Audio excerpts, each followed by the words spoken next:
On Tech News Today, Comcast doesn't tell customers they got hacked, teens get a Ring wearable computer, and the Flappy Bird game flaps no more. All that and more coming up next. This is Twit. Bandwidth for Tech News Today is provided by CashFly at CACHEFLY.com.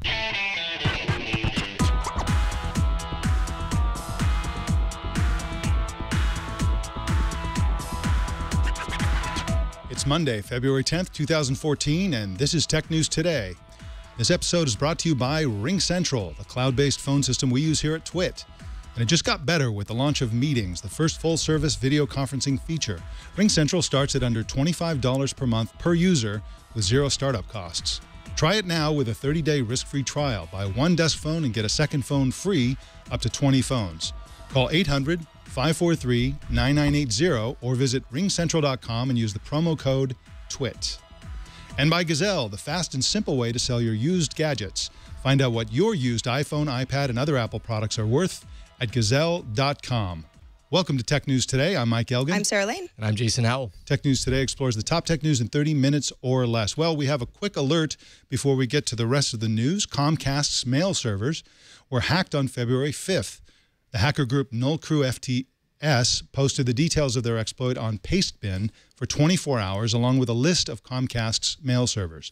During that time, Comcast reportedly didn't tell customers, and that enabled any hacker visiting the Pastebin site to have their way with Comcast's servers. And in fact, users reported slowdowns, crashes, and other problems during that time.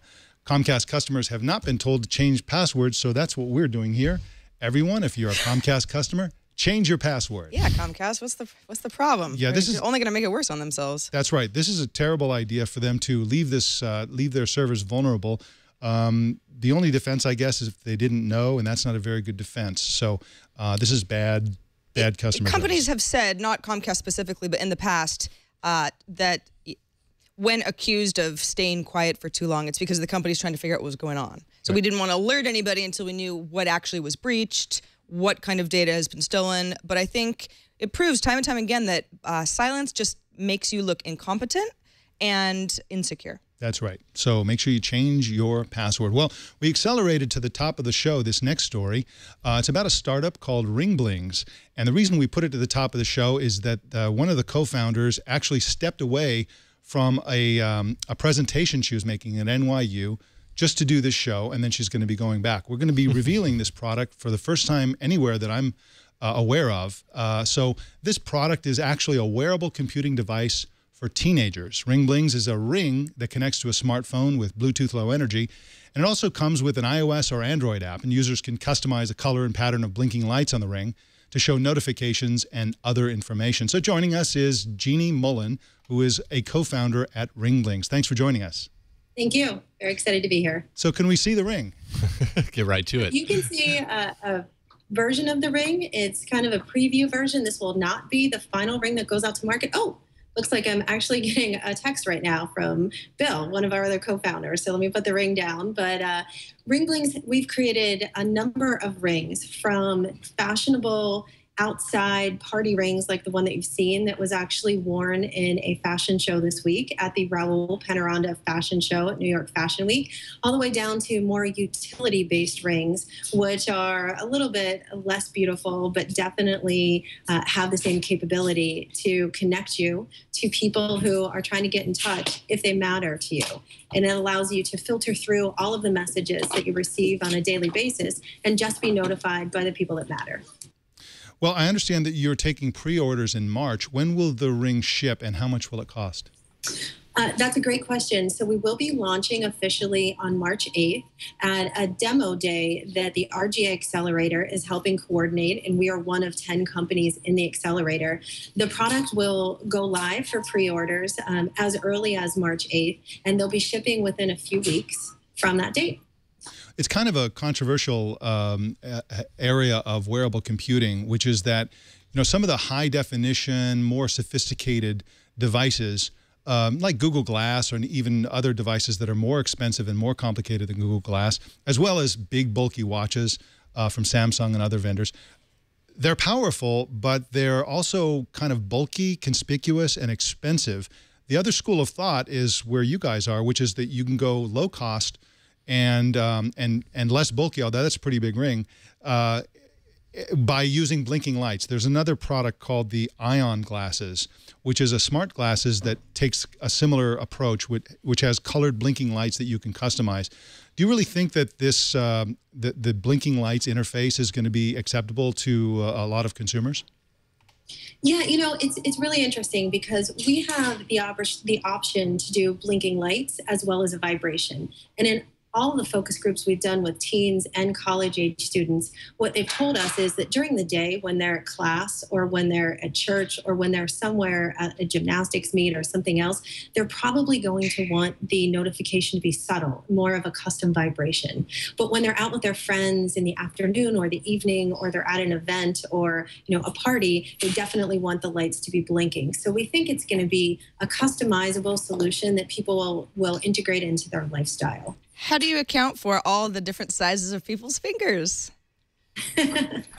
That's a really great question. We've got it down to, between sizes 5 and 8, and the ring will come out with some adjustable elements inside. This is what you saw was our larger kind of what we call fashion ring. We've got smaller rings that fit nicely as well. And this is the first in a product line. So what we saw as soon as we started to take the rings out to market was that there was a demand not only by teenagers, but also for men as well, and teenage boys and people who were looking for something that was just as fashionable as it was technologically savvy. So, this is just the beginning of what we see to be unlimited potential for the way that notifications systems can integrate with technology and take a conversation out of the device and onto, someone's fingertips. Well, Jeannie, thank you so much for stepping away from your presentation to be on the show today. I appreciate it. Thank you so much, and very excited and thrilled that you invited us to be on today. This is such a great deal for us, and we see the market in wearables exploding, and we're happy to be first to market with this product. Thanks again. You can find Jeannie Mullen at Jeannie Mullen on Twitter. That's Jeanniey, Mullen, Mullen. And also you can find the product at Ringblings. That's RingBlingz.com. Well, we're going to find out about the depressing fate of Flappy Bird in just a second. But first, I want to tell you about Ring Central. When we built the studio here at TWiT, we chose to do as much as we could through the cloud. And we didn't want a big old PBX system. Those are the big, expensive, difficult to manage phone systems that so many companies have and have had for so long.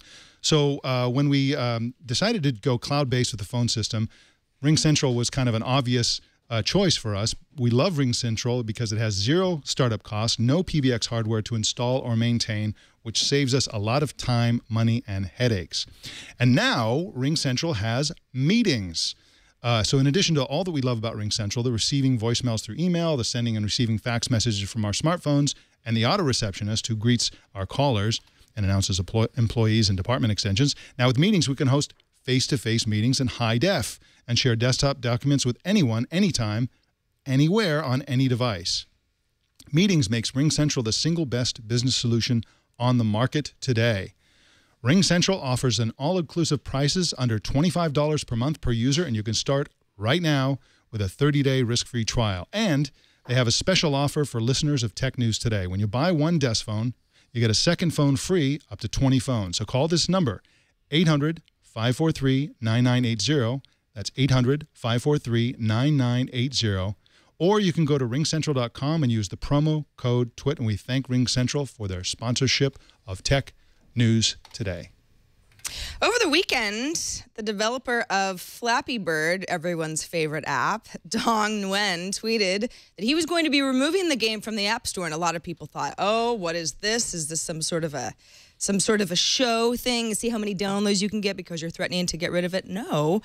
Actually, he really did. Flappy Bird has been the #1 downloaded free app in the, at least Apple App Store, for almost a month. It was averaging $50,000 per day in revenue from in-app ads. But today's the day that Flappy Bird no longer shows up in search or the developer's app listing or in the top free games. And it's weird because it sounds like, and there's only some tweets to go by, but the developer was like, this is just, I'm getting too much attention. Yeah. It's too much of a thing, this meme. I didn't want any of this from the game. I guess the money doesn't matter. He just feels hassled by life. He's got a lot to learn about being a greedy capitalist. Exactly. And, you know, if it were me, I would have, if it was too much to handle, I would have, you know, gone to South Africa. Like, what was the comedian who did that, Dave Chappelle? Or I would have gone to Club Med and just, like, you know, crushed my cell phone and just lived off the $50,000 a day. Yeah, you would think you'd be like, you don't go on Twitter. Then you don't have to see all the out replies about Flappy Bird. Change your phone number. $50,000 a day seems like a pretty good trade-off. He also says, for anybody thinking, ooh, maybe there's more to the story, he says it's not a legal issue.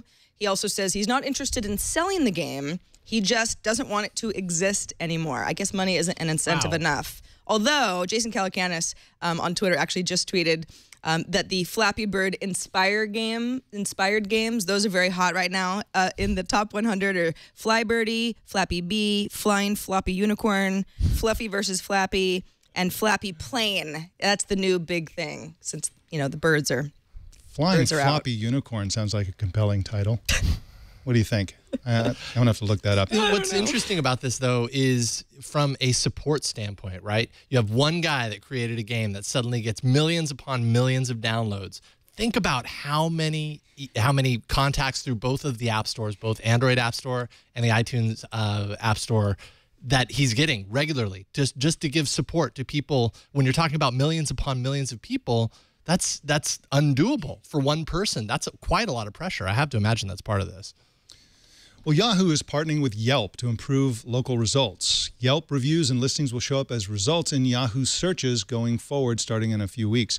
With us to talk about this is Douglas McMillan, who is a San Francisco-based technology reporter for the Wall Street Journal.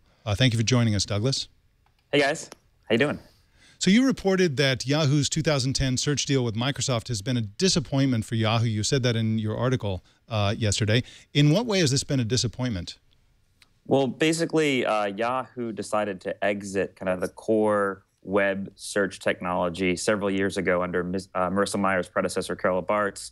They struck a deal with Microsoft to essentially provide the core search results. When you type in a search on Yahoo, those results are being powered by Microsoft. But Marissa Mayer has seen her opportunity here to innovate around those search results, the way that they're presented, maybe pulling other elements from the internet. And this deal with Yelp is sort of part of her strategy to differentiate Yahoo's search by adding other pieces of content from around the internet. So when you go on Yahoo now, you're going to see, and you search for a local bar or a restaurant in your neighborhood, or maybe a town that you're visiting, you're going to see reviews and listings powered by people from Yelp. So yes, Marissa is not really happy with the way that the Microsoft deal has been going. It's been underperforming in terms of revenue.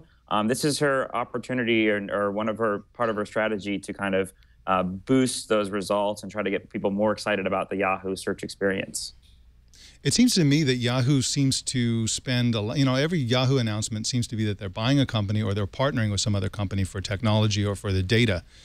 And I'm wondering if this strategy is really working. I mean, do they really build anything? I know that Marissa Mayer wanted to hire something like 50 PhDs last year and really boost the research and development of new products. But where are these new products?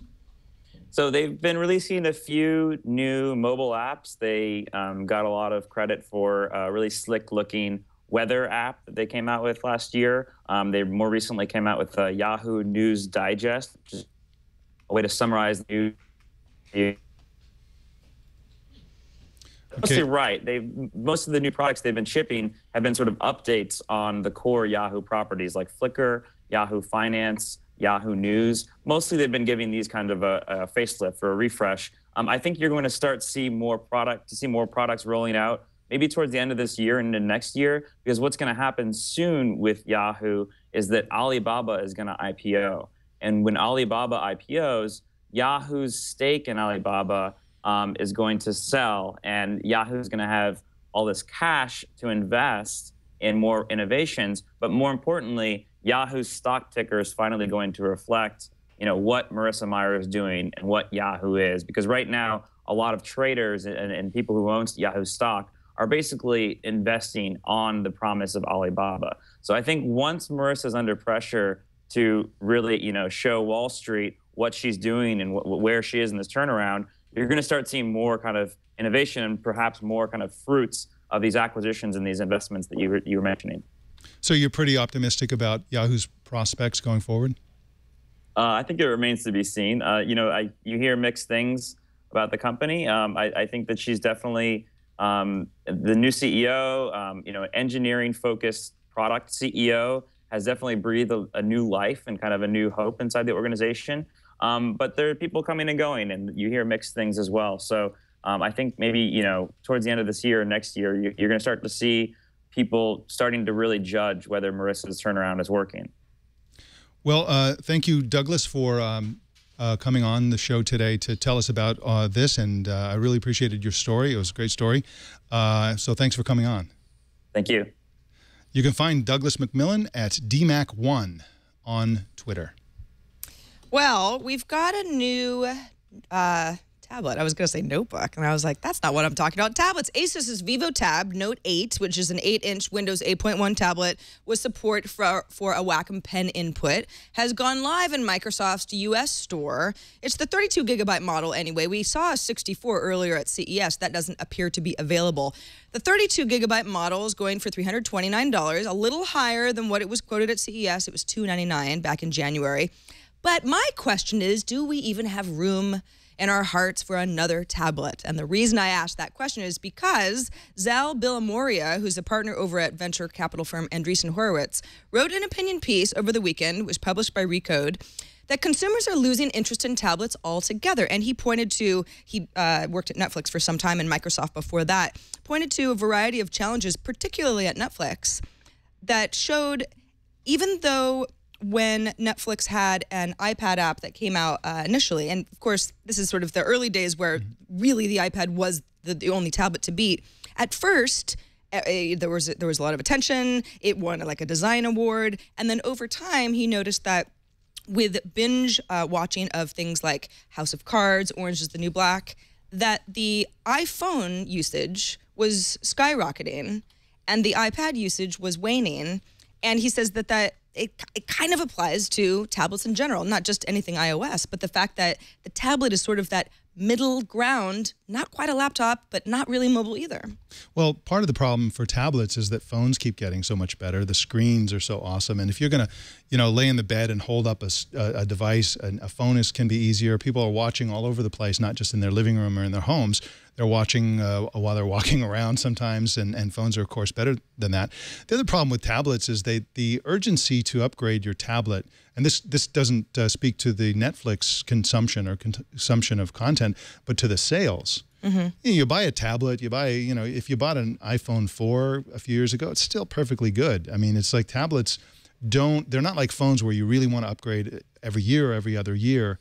They last for a long time. They work fine. It's a screen.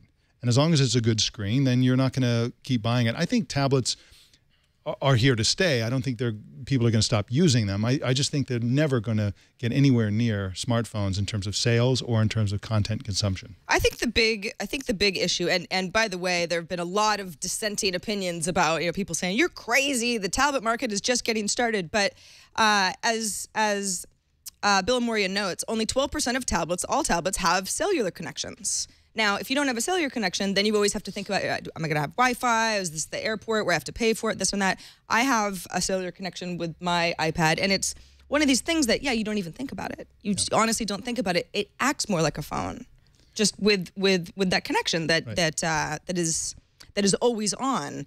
And when you've got 12% of tablets with cellular connections, ooh, my math is pretty bad. 88% don't, mm-hmm. and that isn't really a mobile device. No, it isn't. And Mark Zuckerberg, CEO of Facebook, said years ago that tablets are not mobile devices, and it was controversial at the point, right. At the time. But his point was that people use them around the house. They might bring them somewhere and use them somewhere, but they're not mobile in the sense that a smartphone is mobile. They don't carry them around and use them on the go as much. They're mostly a couch device. People like to use them while for social networking, while they're watching TV and things like that. Maybe read something, maybe watch something. But they're still, after all these years, after 4 years now, almost 4 years since the first iPad came out. They're still kind of a weird device that, you know, they're an interim device, like you said, and, you know, they're not as immediately usable as smartphones are, and probably never will. Well, be. we'll see how many of the Asus new Windows tablets they sell, and then maybe I'll eat my words.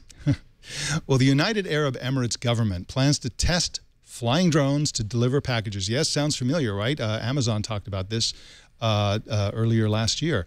Here's the crazy part. The drones will feature retina scanners and fingerprint readers to authenticate people accepting packages, according to Reuters. The idea is that the government is going to use drones to deliver official documents like passports and driver's licenses and other things like that instead of the mail. Why they're doing this probably has a lot more to do with the fact that the UAE government is kind of a showboating. They like big publicity stunts. I always thought this is just a terrible idea. An absolutely terrible, terrible idea. It doesn't seem efficient. It seems vaguely dangerous. Yeah. It just seems like a horror. You know, you don't want like flying rotator blades out there deployed at scale. Also, I mean, is the mail system horribly crippled? I'm not sure that the flying drones make a lot more sense. I mean, if you see a drone flying through the air, aren't you all that more concerned with, ooh, maybe there's an interesting document. Let me shoot down the drone and take it from the person who is intended for. Right. Shooting down drones is you know, it's a hobby. You know, everybody needs a hobby. And I just, you know, again, this is yet another drone-based. Remember somebody was going to deliver dry cleaning by drone. You can have this plastic bag with the clothes hanging from the drone, pizza, beer. Like, we've just seen one publicity stunt after another. I think this is the first one by a government, though, a national government. So that is just plain weird. Well, we're going to tell you about yet another Flappy Bird clone, probably the best one there is. But first I want to tell you about Gazelle. Gazelle is a site that will buy your used iPad, iPhone, or other gadget and give you really good money for it. And they make it super, super easy for you to sell your stuff to them. So if you want a new iPad, you want a new iPhone, you want to upgrade your device, I'm a big believer in upgrading early and often with my devices because I like to have the latest and greatest device. And if you're watching this show, chances are you feel the same way. And Gazelle is the way to do it because they'll give you money that you can use to fund your next purchase. Just go to gazelle.com. That's GAZELLE.com. Find the item that you'd like to sell. Put in the condition, whether it's in good condition, bad condition, whatever. They'll even buy broken iPhones and iPads, and they'll give you a price. That price is locked in for 30 days, so you can send it in later, and they'll honor the price that they quoted to you. They'll pay you fast by check, PayPal, or if you use the Amazon gift card option, they'll pay you 5% more. So that's probably the best option, certainly the one that I use.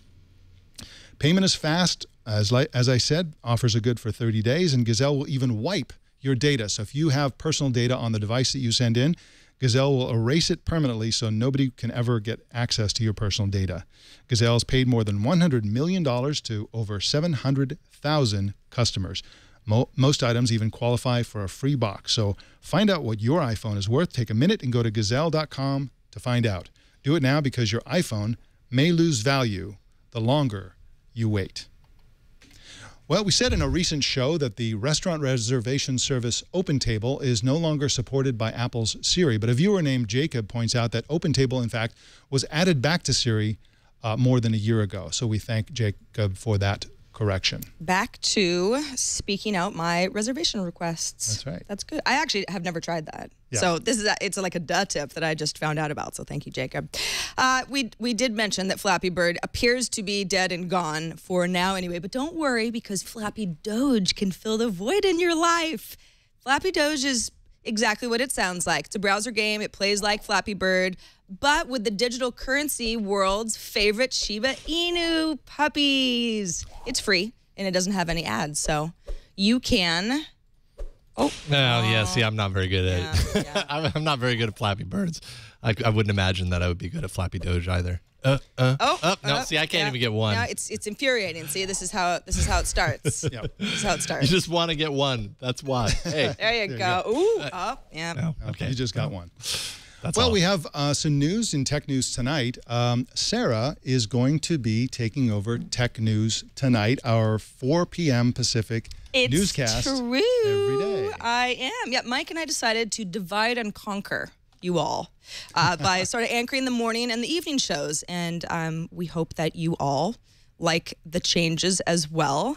And if you don't watch Tech News Tonight, we're live at 4 every day, Monday through Friday. So do check me out later.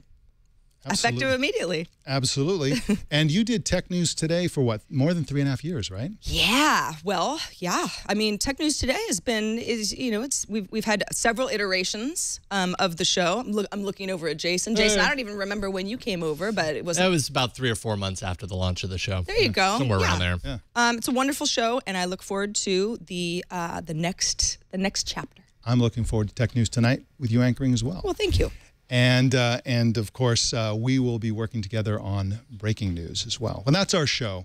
Make sure you send your news tips to our email address at tnt@twit.tv or call 260-TNT-SHOW and leave a message. Also, post and upvote your favorite stories on our subreddit at technewstoday.reddit.com and find the rest of our social pages by searching for Tech News Today on Twitter, Facebook, Google+, and YouTube. If you haven't already, please subscribe to Tech News Today at twit.tv/TNT. Thanks again for joining us. We'll see you tomorrow.